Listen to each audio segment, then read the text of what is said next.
الحمد للہ رب العالمین والصلاة والسلام علی اشرف الانبیاء والمرسلین نبینا محمد وعلی آلہ وصحبہ اجمعین آمین۔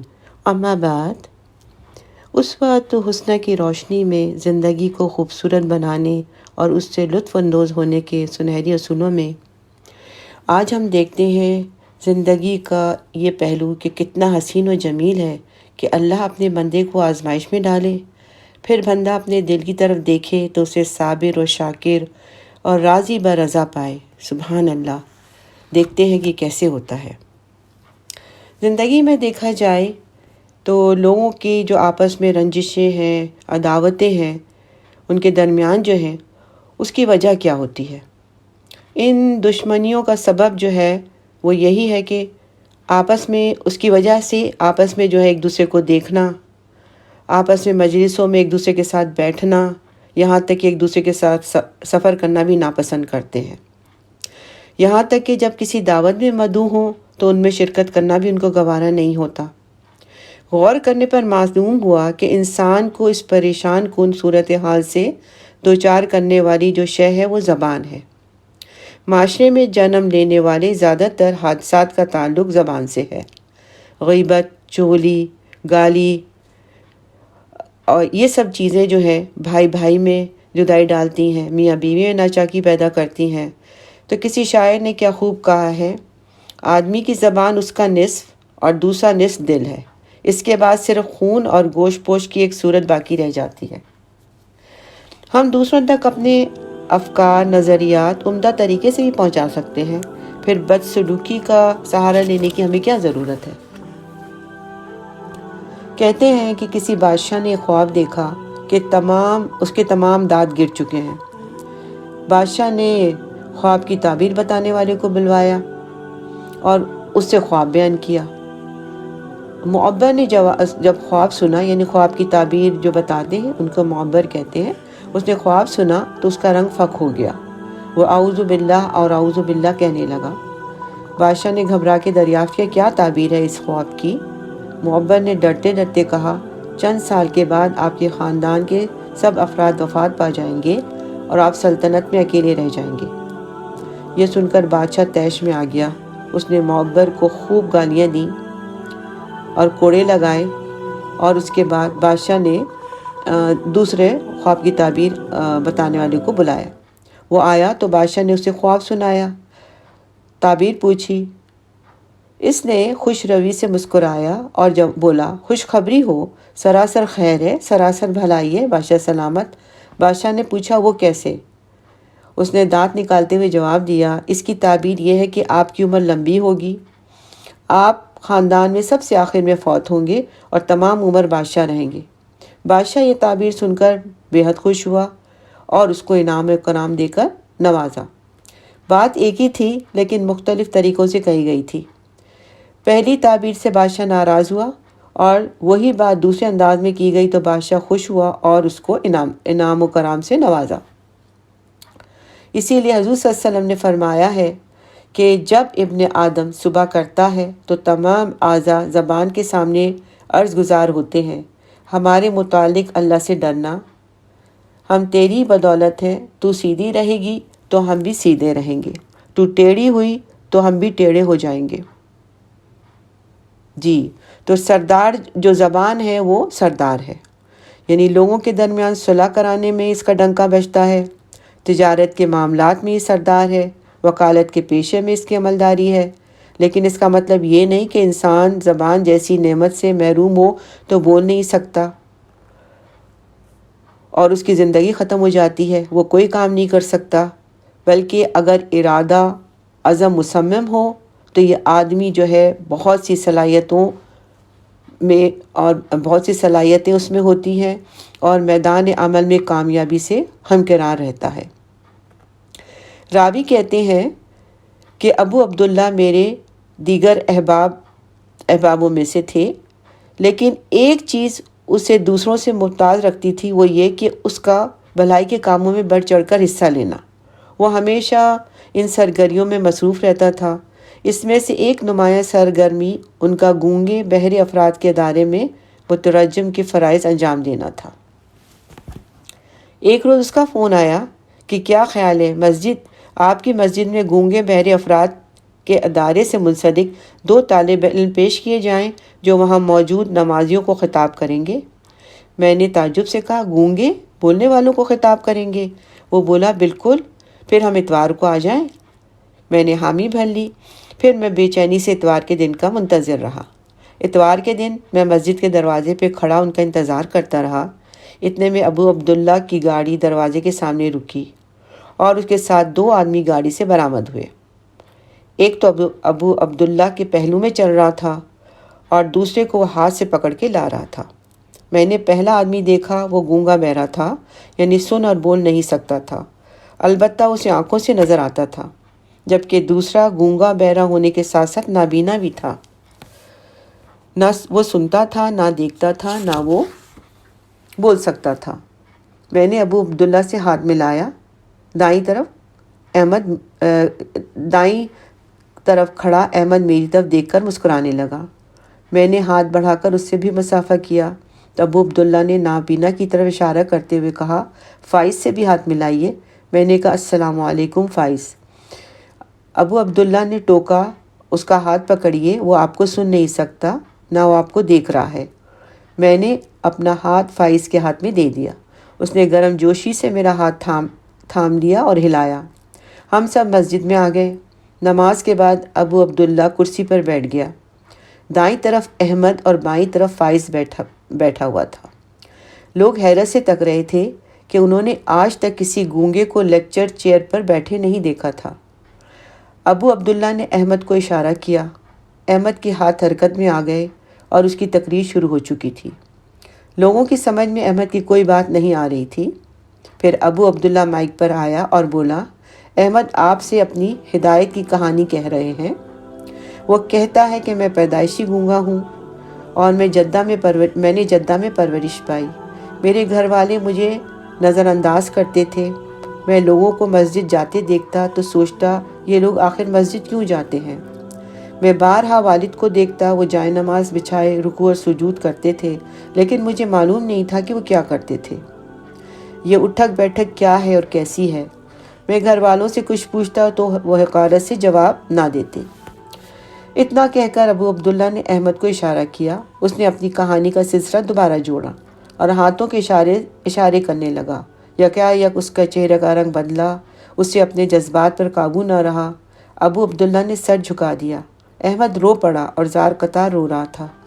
لوگ حیران تھے کہ یہ کیوں رو رہا ہے۔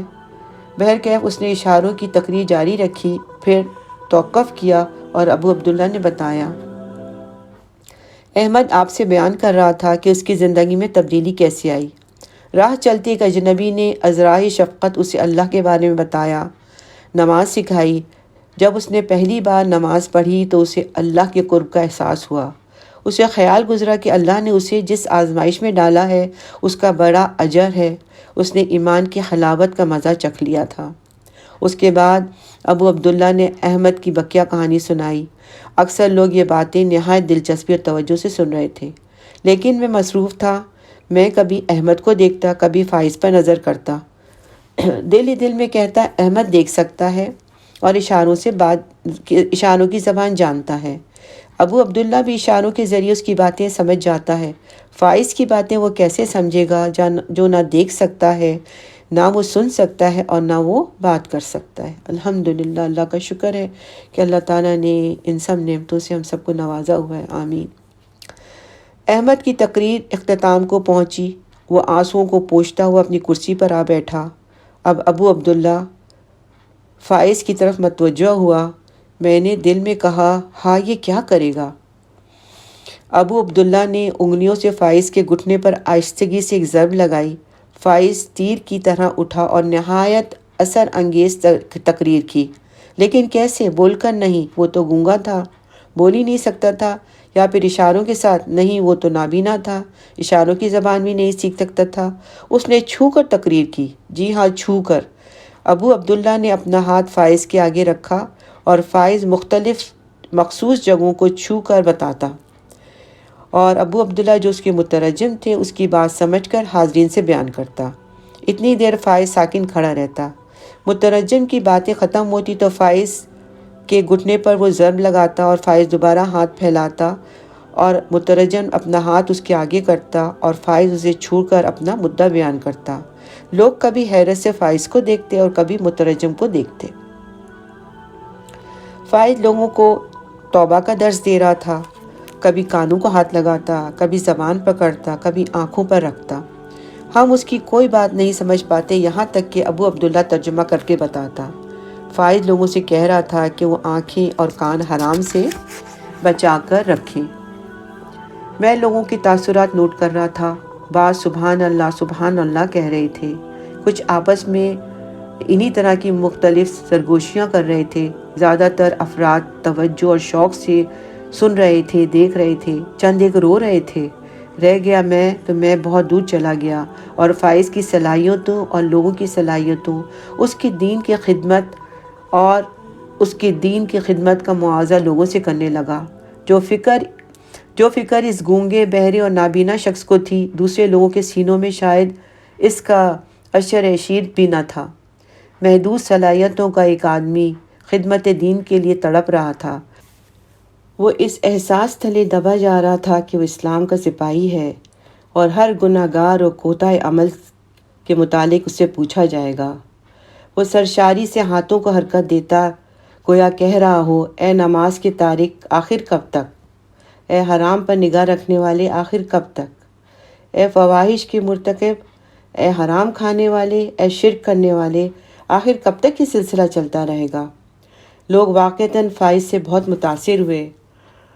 کچھ لوگ تو تسبیح پڑھ رہے تھے، کچھ لوگ رو رہے تھے، رونے کی متواتر آوازیں آ رہی تھیں۔ فائز نے تقریر ختم کی اور اٹھ کھڑا ہوا۔ لوگ اسے ملنے اور سلام کرنے ارد گرد جمع ہو گئے۔ ابو عبداللہ نے اس کا ایک ہاتھ تھام رکھا تھا۔ میں نے دیکھا وہ بھی لوگوں کو سلام کہہ رہا تھا اور سب کو سلام کہہ رہا تھا۔ سب لوگ اس کے نزدیک برابر تھے، آقا غلام، امیر مامور، محتاج غنی، عام اور خاص، سبھی کو وہ سلام کہہ رہا تھا۔ میں نے سوچا کاش بعض مفاد پرست لوگ بھی تمہارے جیسے ہوتے فائز۔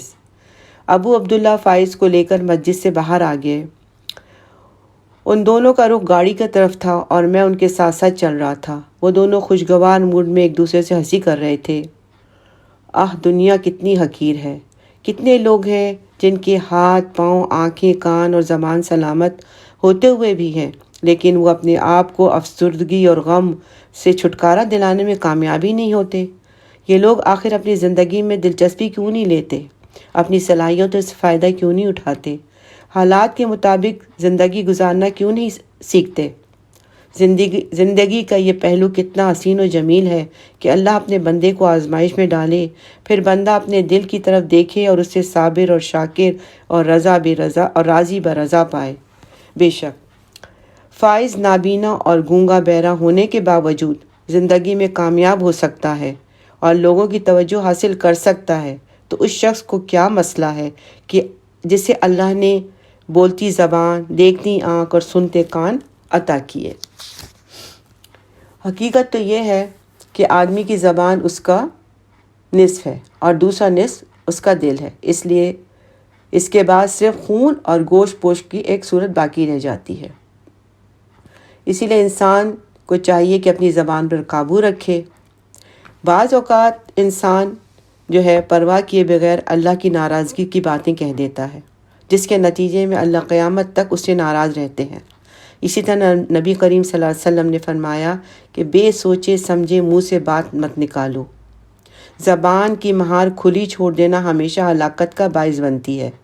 کسی شاعر نے زبان کی حفاظت کے متعلق کیا خوبصورت بات کہی ہے کہ انسان اپنی زبان کی حفاظت اور نگرانی کر، یہ تجھے ڈس نہ لے، یہ اژدہا ہے۔ رسول صلی اللہ علیہ وسلم نے غصے کی حالت میں خاموشی اختیار کرنے کا حکم دیا، تو اس کی وجہ بھی یہی تھی کہ غصے کے عالم میں انسان ایسی بات کہہ جاتا ہے جو اسے ہلاکت اور بربادی کے راستے پر ڈال دیتی ہے۔ حضرت ابو بکر صدیق رضی اللہ تعالیٰ نے سچ کہا تھا، زبان سے بڑھ کر طویل قید کی محتاج کوئی شے نہیں۔ امام ابن جوزی رحمۃ اللہ پر نے کہا، تعجب ہے، بعض لوگ حرام کھانے سے پرہیز کر سکتے ہیں، زنا سے بھی بچ سکتے ہیں، چوری بھی نہیں کرتے، لیکن اپنی زبان قابو میں نہیں رکھ سکتے، اور اس کے ذریعے لوگوں کی عزتیں تار تار کرتے رہتے ہیں۔ تو کتنی حیرت کی بات ہے کہ جانور کی زبان لمبی ہوتی ہے لیکن وہ بولتا نہیں، انسان کی زبان چھوٹی ہوتی ہے لیکن وہ خاموش نہیں رہتا۔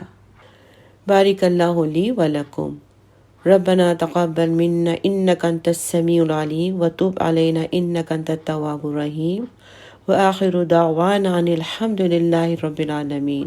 سبحانک اللہم وبحمدک، نشہد ان لا الہ الا انت، نستغفرک ونتوب الیک۔ آمین یا رب العالمین۔